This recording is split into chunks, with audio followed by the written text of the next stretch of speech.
Occhio, la sicurezza è di scena, oggi Portoviro è protagonista della sicurezza, un tema sul lavoro importante anche nel nostro Polesine. Siamo con il vicepresidente di Confindustria Veneto Est con delega al territorio di Rovigo, Carlo Scabin. Vicepresidente, qual è anche questo approccio innovativo che Confindustria offre oggi ai lavoratori ma anche al mondo della sicurezza? Siamo consapevoli oggi che per quanto si faccia non sarà mai abbastanza, per cui serve assolutamente intensificare quell'approccio mentale nei confronti di un sistema e sicuramente di una criticità che da lungo tempo riguarda tutte le nostre imprese, indipendentemente poi dal settore e dalla dimensione. Oggi non possiamo permetterci di trascurare, è una questione non solo etica ma è una questione necessaria, prioritaria in sostanza.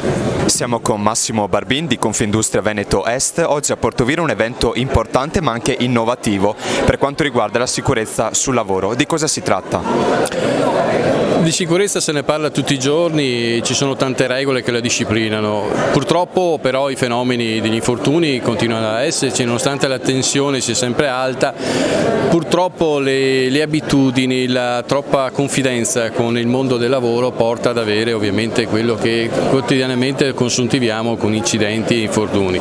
Oggi abbiamo voluto dare un taglio diverso nel far cultura della sicurezza, una rappresentazione di tipo teatrale ma che abbiamo già visto, abbiamo apprezzato, che ha un'efficacia importante proprio nel voler lasciare nella mente di chi partecipa oggi un segnale che non si scherza con la sicurezza e con l'auspicio che possano essere un'occasione di trasmissione di questo aspetto, di questa esperienza quotidiana che diventa un effetto domino.